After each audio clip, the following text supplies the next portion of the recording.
आओ, मैं तुम्हें भक्त प्रहलाद की कहानी सुनाती हूँ। बहुत समय पहले की बात है। एक शक्तिशाली दैत्य राजा था जिसका नाम हिरण्यकश्यप था। उसने भगवान ब्रह्मा की कठोर तपस्या की और उनसे एक विशेष वरदान प्राप्त किया। उस वरदान के अनुसार उसे न कोई मनुष्य मार सकता था, न कोई पशु, न कोई हथियार। वो न दिन में मर सकता था, न रात में, न धरती पर, न आकाश में, न घर के अंदर, न घर के बाहर। इस अपार शक्ति के कारण हिरण्यकश्यप बहुत घमंडी हो गया। हिरण्यकश्यप का एक पुत्र था जिसका नाम प्रहलाद था।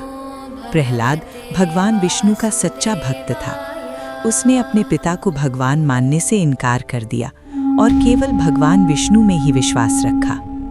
ये बात हिरण्यकश्यप को बहुत क्रोधित कर गई। उसने अपने सेवकों को आदेश दिया कि प्रहलाद को कठोर दंड दिया जाए।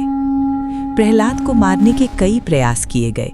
उसे पहाड़ से नीचे फेंका गया, हाथियों से कुचलवाने की कोशिश की गई, उसके भोजन में जहर मिलाया गया और यहाँ तक कि उसे आग में जलाने का भी प्रयास किया गया। उसकी बहन होलिका को वरदान प्राप्त था कि आग उसे नुकसान नहीं पहुँचा सकती। वो प्रहलाद को अपनी गोद में लेकर आग में बैठ गई, लेकिन हुआ इसका उल्टा। होलिका जल गई और प्रहलाद पूरी तरह सुरक्षित रहा। ये घटना बुराई पर अच्छाई की विजय का प्रतीक है। इसी की याद में होली से एक रात पहले होलिका दहन मनाया जाता है। लोग आग जलाकर उसके चारों ओर गाते नाचते हैं। अगले दिन रंगों और पानी से होली का आनंदमय त्योहार मनाया जाता है। अंत में हिरण्यकश्यप ने प्रहलाद को दरबार में बुलाकर कहा, अगर तू दंड से बचना चाहता है तो अपने भगवान को बुला। बता, तेरा भगवान कहाँ है? प्रहलाद ने शांत भाव से कहा, मेरे भगवान इस संसार में हर जगह हैं।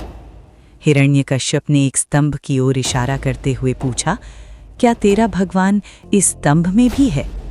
प्रहलाद ने निडर होकर उत्तर दिया, हाँ, बिल्कुल हैं।